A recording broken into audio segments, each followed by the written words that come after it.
7 de la mañana con 1 minuto. Estamos de vuelta en Despierta con CTC, compañeros. Arturo Frank, definitivamente animando a la gente e informando es lo más importante, y estamos aquí en Despierta con CTC. Ya está con nosotros el ingeniero Iván Prado.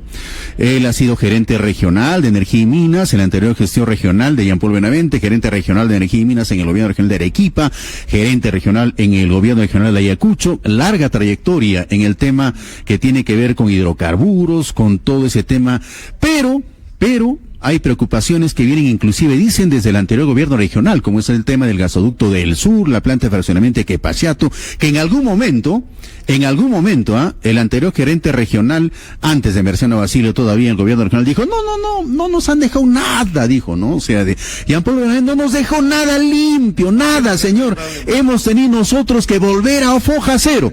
Vamos a hablar sobre ese tema con Iván Prado, pero antes vamos a escuchar qué piensa Merciano Basilio, el actual gerente regional de Energía y Minas, sobre el tema del gasoducto del sur. A ver, vamos a ver qué dice. A ver, un ratito, tenemos que distinguir bien claro, a los cusqueños en ningún momento nos conviene que se desarrolle el gasoducto sur peruano. No es porque diga sur costero, ¿no? No es porque estamos en contra de la inversión privada, no, sino que eso nos postergaría otra vez nuestro desarrollo como Cusco, como particularmente Cusco, Apurímac y Madre de Dios, ¿ya? Pero nosotros sí estamos reclamando a voz en cuello, con todo el derecho que nos corresponde, la conclusión o la reanudación del gasoducto sur peruano. Pero ustedes entenderán que ese tema en este momento ya no solamente depende del gobierno nacional, ni tampoco de los gobiernos regionales, sino ya el tema está siendo ventilado en un foro internacional que se ADE. Entonces todos vamos a depender cómo, en qué tiempo se pronuncia SEADE para tomar una decisión. Perfecto. Ahora sí, Iván, ¿cómo estás? Un gusto tenerte aquí en estudios. Hoy también me han dado ya la bienvenida los chicos aquí. Es el primer día que estamos en la radio, aquí en CTC Radio, en Despierta con CTC. Pero la patadita de la buena suerte nos la tiene que dar luego, ya no en vivo, en directo, porque... ¿Cómo estás, Iván? Un gusto tenerte aquí con nosotros. Buenos días. Estimado Arturo, José, Franklin, muy buenos días. Muchas gracias por la invitación. Un saludo a nuestra región del Cusco.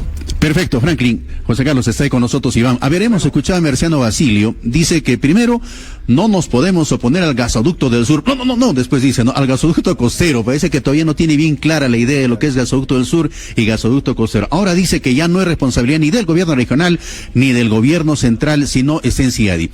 Empecemos por ese lado, Franklin. Empezamos el tema que obviamente es lo que nos preocupa ahora. ¿Va a haber gasoducto del sur? ¿Va a haber el tema de la planta de fraccionamiento de Quepaciato? ¿Se viabiliza? ¿Qué hay? Dicen que del gobierno tuyo, de la gestión con Jean Paul, no quedó nada. O sea, han tenido que regresar a cero y empezar desde abajo una vez más para ver el tema del gasoducto del sur. A ver, primero darte la cordial bienvenida, ingeniero Iván Prado Barreto, ¿no? Como cusqueños y con la experiencia y expertise que tienes en el tema de gas, que es un tema bastante latente, que es solicitado, es un clamor de nuestros hermanos cusqueños. Son 1.134 kilómetros que debería recorrer el gasoducto sur peruano, empezando en las Malvinas, ¿no es cierto? En Echarate, pasando la Convención, Quillabamba, llegando a Urcos, de Urcos pasamos hacia Arequipa, llegamos a Mollendo para irse a Hilo. Sin embargo, este importante proyecto del gasoducto sur peruano está al 33% de su avance físico. Son 1.500 millones de dólares que se han invertido del total, que son cerca de 7.300 millones de dólares, Iván. Yo pregunto, ese proyecto está paralizado actualmente. Yo te digo algo importante, se está pagándose miles y miles de dólares para que esté almacenado toda la tubería en cuanto corresponde, pues, porque esta obra está paralizada. Entonces, ¿qué hacer? Dicen, ¿por qué no has dejado, Ivancito, con todo el cariño y respeto también como compañero del colegio, ¿por qué no has dejado toda la documentación respectiva de acuerdo al funcionario actual, al señor Merciano del gobierno regional del Cusco? Muchas gracias por tu pregunta y los comentarios, estimados amigos. Bueno, lamentablemente el gasoducto surperuano es un proyecto paralizado desde enero del año 2017. Actualmente se encuentra en el CIADI, en un arbitraje internacional, porque el consorcio Gasoducto Surperuano, integrado por las empresas españolas Enagas y Odebrecht de Brasil, denunciaron y demandaron al Estado peruano por el incumplimiento y el cierre del contrato. Ese problema ha hecho que hasta la fecha no se pueda construir o terminar la ejecución física, que se encuentra en un 11% físico y 37% de ejecución financiera, como tú lo has dicho. Mientras tanto, la empresa privada Transportadora de Gas del Perú lanzó una propuesta en septiembre del año 2024 al Estado peruano, que le amplíen la concesión para hacer el gasoducto costero. Y mientras tanto, el Cusco, ¿qué? El Cusco ha reclamado un gasoducto desde todavía los años 80. Y es así que, a propuesta también de la empresa privada Transportadora de Gas del Perú, que se juntó con el Ministerio de Energía y Minas a fines del año pasado, lanzaron una pequeña propuesta que es el famoso gasoducto a Cusco. Así es. Un tubo de 14 pulgadas, en la zona de selva, en la zona de sierra de 10 pulgadas, para poder transportar 70 millones de pies cúbicos por día y que atienda a las localidades de Quillabamba, Anta y lógicamente la ciudad del Cusco. Y es así que el 1 de agosto, hace pocos días, en el Diario Oficial del Peruano, ha sido publicada una resolución ministerial de Energía y Minas que indica la transferencia financiera de 312.000 soles a Proinversión, esta agencia privada de la promoción, para que ellos puedan elaborar los estudios técnicos en una primera etapa para poder construir este proyecto a futuro, que demandaría entre 780 y 800 millones de dólares. Tenemos que recordar que la tubería del gasoducto surperuano ya está prácticamente almacenada todavía desde esos años 2017 y se encuentra custodiada por una empresa contratada por Ocinermin, que hasta la fecha ha invertido aproximadamente 350 millones de dólares. Esa tubería no es del Estado peruano, es del ex concesionario y que nosotros estamos custodiando. La pregunta del millón, ingeniero Iván Prado: ¿va a haber gas o no va a haber gas para el Cusco? ¿Va a haber masificación del gas o no para el Cusco? ¿Va a llegar a las viviendas domiciliario, a cada domicilio o no? Eso es lo que quiere saber nuestra población cusqueña. ¿Cuántos años ya ha pasado? Usted ha estado casi 2 gestiones también en el gobierno regional como gerente de Energía y Minas. Nos ha prometido también gas para los vehículos. ¿Qué es de ello, ingeniero Iván Prado? Bueno, desde el año 2020 y 2021 existen 2 gasocentros en la ciudad del Cusco, que están ubicadas en los distritos de San Jerónimo y San Sebastián, y cerca de 5.500 vehículos convertidos a esa tecnología, pudiendo comprar el equivalente energético cercano aproximadamente a unos 6, 7 o 7 soles por el galón. Lamentablemente todavía las viviendas del Cusco no tienen gas domiciliario en sus viviendas, porque no existe una empresa que tenga la concesión para la distribución y de poder repartir este tan importante energético en la ciudad. Eso es potestad del Ministerio de Energía y Minas, a través de la Dirección General de Hidrocarburos. Tal es así que ustedes recordarán que el proyecto denominado 7 regiones, que todavía se hablaba desde el año 2012 hasta la fecha, han pasado 13 años y hasta ahora no se puede brindar ese referido proyecto, porque lamentablemente las 7 regiones que involucraban, caso Cusco, Apurímac, Puno, Ayacucho, Huancavelica, Junín y la región Ucayali, lamentablemente no tienen industrias.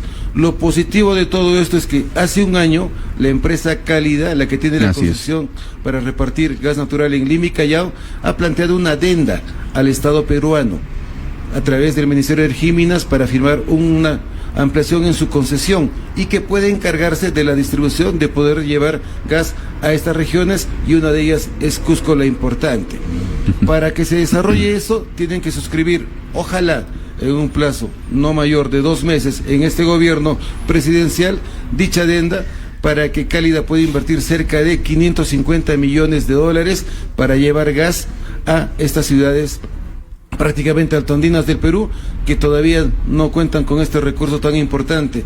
Pero los estudios ambientales, la certificación de inexistencia de restos arqueológicos, las licencias tanto de las municipales municipalidades provinciales y distritales, va a tomar tiempo hasta la ejecución de los estudios y de repente, en el mejor de los casos, ojalá antes de julio del próximo año 2026 ya exista una sola vivienda aquí en la ciudad del Cusco que pueda contar con este tan importante recurso, pagando menos de 20 soles mensuales por un consumo importante. Hablando de Cálida, vamos a escuchar un poco, ¿no?, lo que dijo Oscar Navas, quien es el director de Desarrollo de Negocios para la región andina. Eso a propósito de la reunión que sostuvieron conversando Basilio, el gobernador regional, el anterior mes. Él obviamente habla a nombre de Techin Ingeniería y Construcción. Explicó que las condiciones para destrabar grandes proyectos pasan por contar con una demanda asegurada, dice, permisos en regla, estabilidad jurídica. Advirtió que el actual marco legal, incluyendo cláusulas anticorrupción que trasladan responsabilidades al nuevo concesionario, dificulta, dice, la reactivación del gasoducto sur peruano. En contraste, consideró que proyectos como la extensión del TGP por la costa o la distribución de gas natural a cargo de Cálida son hoy, dice, más viables. Está hablando de extensión de TGP por la costa, no está tocando el tema del gasoducto del sur. No podemos quedarnos esperando eternamente, dice, un gran proyecto. Habla del gasoducto del sur, debemos avanzar con lo que ya se puede hacer. Es decir, que siempre en la posición del gobierno central y en el tema empresarial está también eso, el gasoducto costero. O sea, no se toca. ¿Recuerdas que hubo una reunión donde llegó el ministro de Energía y Minas, y llegó inclusive el ex premier de la República, que a propósito era cusqueño también, no lo sabían muchos, y se reunieron acá en el Colegio de Ingenieros? ¿Qué, güey? Se presentó un gran cronograma, ¿no?, de trabajo ahí para el gasoducto del sur. Quedó en nada también. Se dijo que se iba a tocar el tema más adelante y nada. Lo que dice Franklin es muy cierto, ¿ah? A nombre de todos los cusqueños, no va a haber el gasoducto del sur. ¿Se compró o no se compró el terreno para la planta de fraccionamiento de Quepaciato, Iván? ¿Cómo va ese tema también? Sí, en el tema, para cerrar el tema del gasoducto y hablar un poco del gasoducto costero, hace un mes y medio en la ciudad de Moquegua se reunieron los gobiernos regionales de la macrorregión sur, estado incluido Cusco, y en ella el Ministerio de Energía y Minas, a través de sus técnicos, indicó que esa tubería no era nuestra, no era del Estado peruano, y que ese proyecto, por el tema del CIADI, está completamente paralizado. Y se planteó como una opción ver el tema del gasoducto costero. Ahí va un aspecto técnico que hay que explicarlo detalladamente. Existen desde el 2016 y 2017 dos centrales termoeléctricas ya construidas en Hilo y en Mollendo, es decir, en Moquegua y en Arequipa, que suman una potencia instalada de casi 1.500 megavatios. Eso involucra cerca del 18% de lo que necesita toda la demanda energética de potencia eléctrica el país. Y cuando sucede algún mantenimiento con la tubería de TGP y las termoeléctricas de la costa, que están ubicadas en Ica y en Lima, no operan al 100%, tienen que encender la palanca y activar estas dos centrales termoeléctricas, pero utilizando diésel, porque son sistemas duales. Lamentablemente, en esas semanas que estas empiezan a operar, como fue hace un año y medio aproximadamente, requirieron cerca de 2.000 millones de dólares adicionales en transferencias financieras en el mercado de spots intergeneradores del sector eléctrico peruano. O sea, esas dos termoeléctricas se necesita su operación, lamentablemente, porque la demanda de potencia eléctrica está incrementando, y también el consumo de los proyectos mineros a futuro que se van a venir en esta zona importante del Perú, que es el sur. Ahora, en el tema de Quepaciato, nosotros dejamos toda la documentación en la transferencia de gestión, un informe de casi 600 páginas a la actual gestión de la Gerencia de Energía y Minas y Hidrocarburos del Gobierno Regional del Cusco. Lamentablemente ellos se demoraron un año y medio en leerlo, no se sentaron a la mesa con la empresa Inspectra, perdieron los avances del estudio de impacto ambiental, que ya nosotros teníamos los permisos de SENACE para poder hacer las colectas de lluvias, en época de lluvias y en época de secas. Básicamente, de todo el estudio se actualizó el perfil de inversión, se hizo la ingeniería de detalle, y que representaba el 40% de avance de dicho expediente. Se seguía con el expediente técnico a nivel definitivo, y sobre todo eran los estudios ambientales que involucraban el desarrollo, según CENAMI y según lo que establece la norma de la elaboración de estos instrumentos de gestión ambiental, hacer la colecta tanto en época crítica de lluvias, y en la selva sur llueve en diciembre, enero y febrero, y en la época de secas, que básicamente es junio de cualquier año. Entonces, lamentablemente, el gobierno regional del Cusco, ante la incapacidad técnica, ¿qué hizo? Primero, dejaron los estudios y los enviaron a la oficina de estudios del mismo gobierno regional del Cusco, que no supieron hacer, y a las finales se sentaron a la mesa con el Ministerio de Energía y Minas, y el Ministerio de Energía y Minas tomó la decisión de conversar con Proinversión y encargarle toda esa lista de proyectos que lo indicas cuando todavía estaba el ex premier. Esto sucedió en diciembre. Sí, algo así más o menos. Año pasado, donde hablaron de un cronograma, hacer unos proyectos. Planta de Quepaciato, un gasoducto pequeño a Cusco, una estación de GNL de micro gas natural liquefactado ubicado quizás en Anta, y otros proyectos adicionales para el tema de la masificación. Y lo positivo de todo eso es que ya salió un decreto supremo que transfiere 312,000 soles, pero lamentablemente es lo único, a Proinversión. 7:15 de la mañana. Considero que este tipo de reuniones, Iván, no sé si haya pasado en tu gestión, pero lamentablemente están fracasando porque no hay unión, no hay una estandarización en cuanto corresponde opinión y solicitud. Porque si bien es cierto, viene el ministro de Energía y Minas, viene la viceministra de Energía y Minas, y lamentablemente el gobernador pide una cosa, los alcaldes piden otra cosa, y los consejeros piden otra cosa.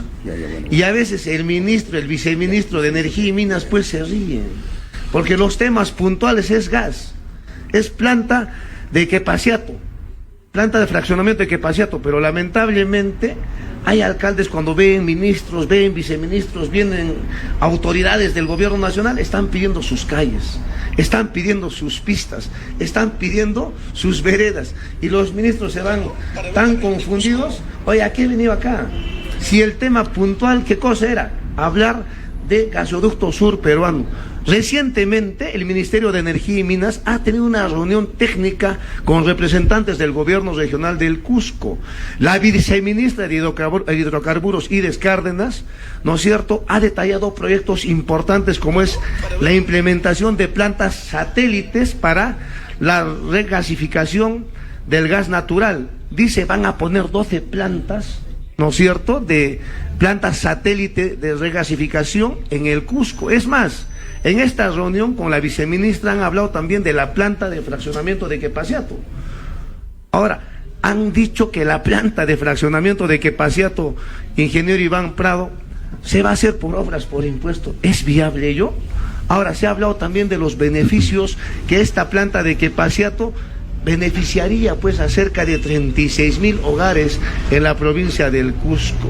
Asimismo, se ha hablado también con el ministro Jorge Montero Cornejo, ministro de Energía y Minas, para que a partir del año 2026, en el primer trimestre, se debe incrementar un 30% las reservas del gas natural del Perú, y a partir de ello se van a hacer estaciones de regasificación, 20 estaciones de gas natural vehicular, y la planta de generación eléctrica. Cerca del 40% de la energía eléctrica es gracias a nuestro gas.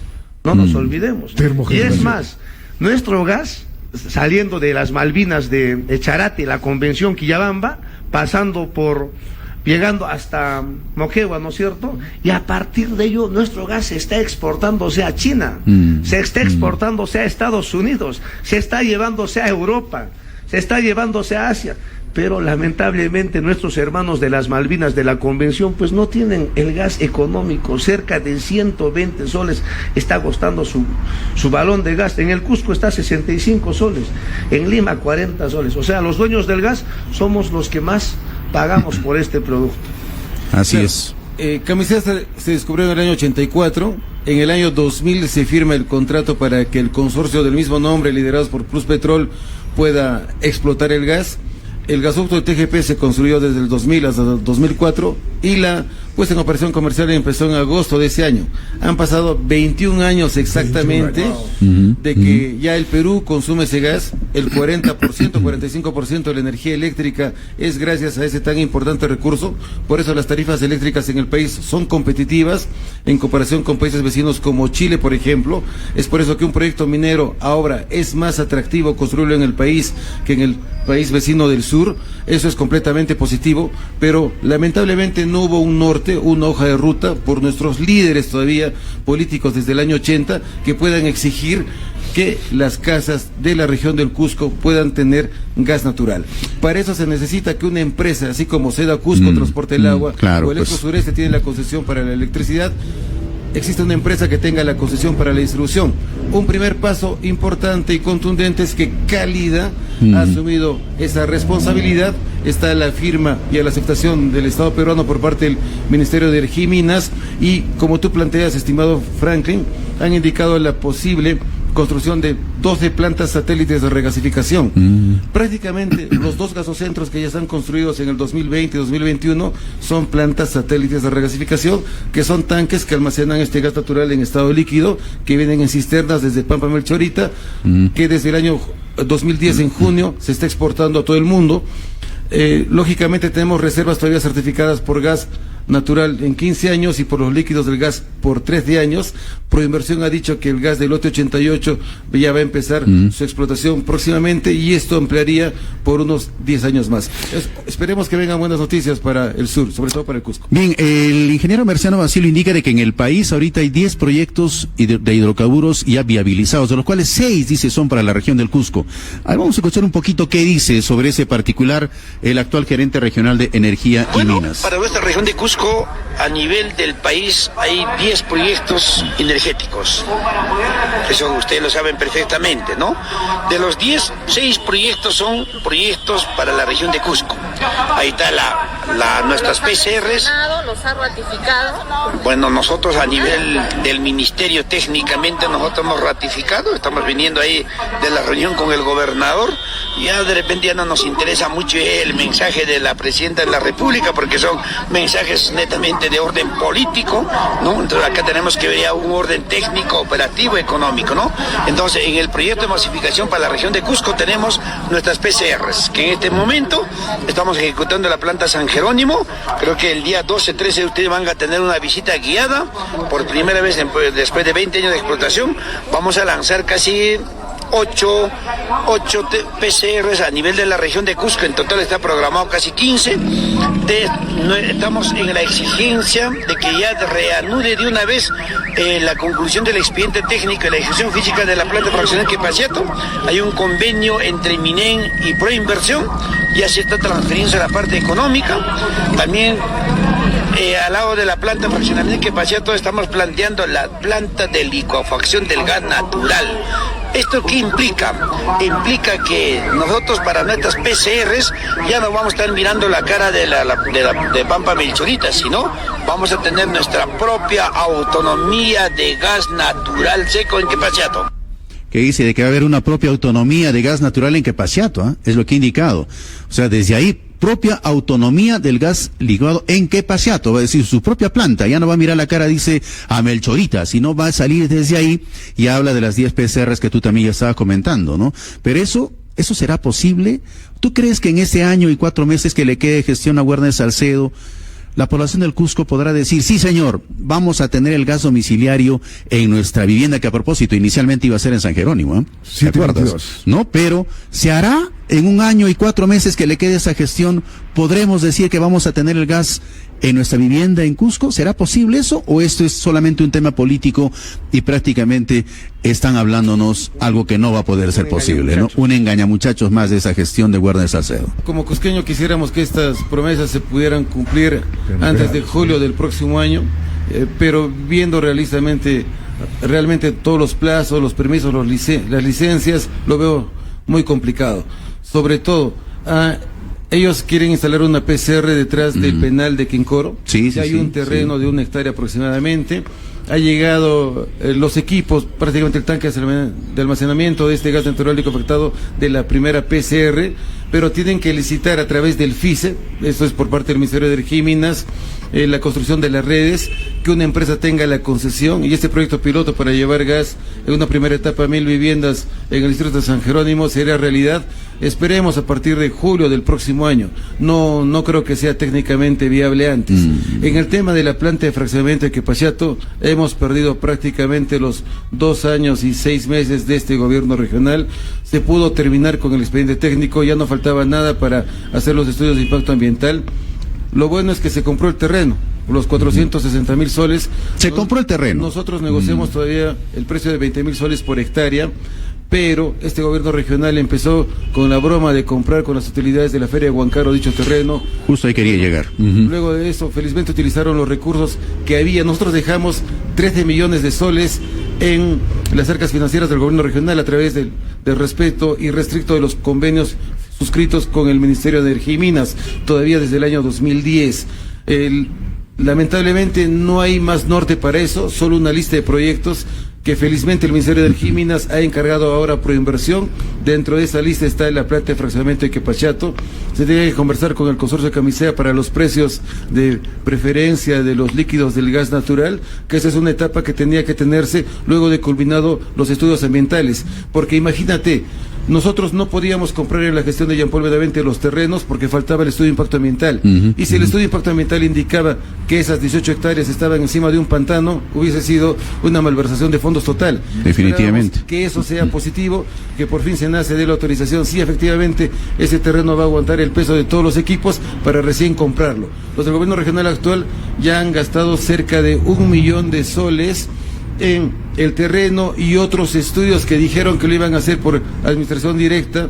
No me dejarán ustedes mentir en ese aspecto, pero lamentablemente hace ya pasado un año y no hay dichos estudios hechos por esa modalidad. Pagaron un consultor cerca de 360,000 soles, no tenemos los expedientes.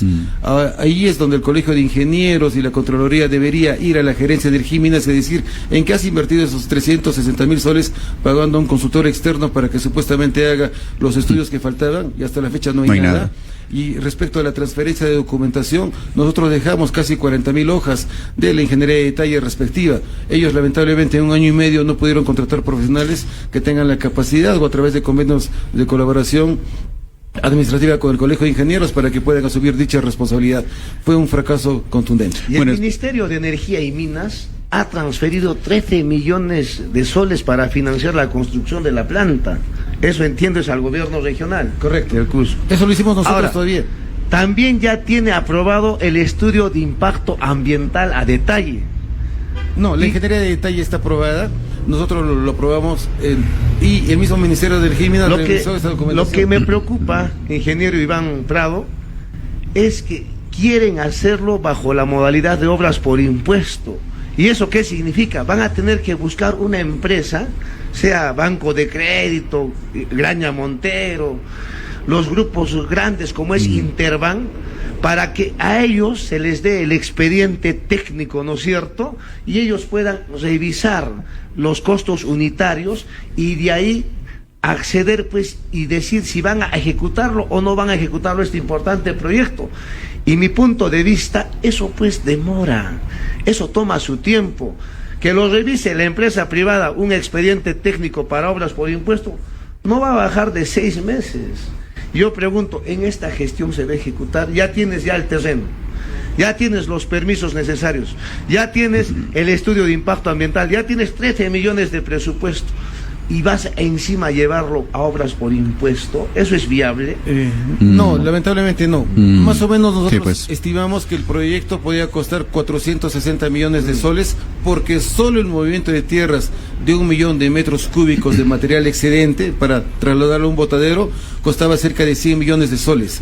Más o menos un presupuesto similar a lo que está manejando el aeropuerto internacional de Chinchero. Entonces, por eso llegábamos a la conclusión que esto costaba 460 millones, necesitabas 18 hectáreas para la construcción de todos los equipos, instalaciones, etcétera, que definía la ingeniería de detalle, y más o menos 22 hectáreas para el material excedente, para el depósito de material excedente, comúnmente denominado botadero. El estudio de impacto ambiental se requiere cerca de 1 año. Esta gestión regional tiene prácticamente 1 año y 4 meses para que se retiren. No van a poder poner ni siquiera la primera piedra, lamentablemente, sí, porque cierto, al ser por obras por impuestos, como tú bien lo has manifestado, estimado Franklin, tiene que conseguir que una empresa privada acepte. Podría ser una empresa del consorcio de Camisea o otras que has manifestado. Lo vemos sumamente difícil, a no ser que la construcción sea modelo fast track, pero igual, esto ya sería realidad si es que es positivo todos los siguientes estudios en una próxima gestión. Bien, gracias Iván, estamos llegando ya, el tiempo nos gana en la radio y en las televisiones. Vamos a tener otra oportunidad para seguir conversando sobre este particular, porque alguien por ahí inclusive dijo que esos terrenos no eran aptos porque ahí estaban destinados para un parque infantil. Yo recuerdo que fue eso todavía anteriormente, no sé en qué quedó esa situación. Bueno, gracias Iván, vamos a seguir más adelante conversando contigo en otra oportunidad. Esperemos que va, porque dice que va a haber otra reunión en Lima. Me acaban de indicar, me dicen que va a haber otra reunión entre el Ministerio de Energía y Minas, el gobernador y el gerente regional de Energía y Minas para tocar el tema de la planta de Quepaciato en Cusco. ¿Qué resultará de eso? Muchas gracias por estar. Que lleven buenos técnicos. Ojalá. Muchas gracias. Muy bien, gracias por estar con nosotros. Control Master, pausa comercial. 7:29 de la mañana, retornamos en Despierta con CTC. No se mueva del dial. CTC 90.1, la radio papá. Y luego de haber visitado muchos países, dando felicidad y solucionando muchos casos,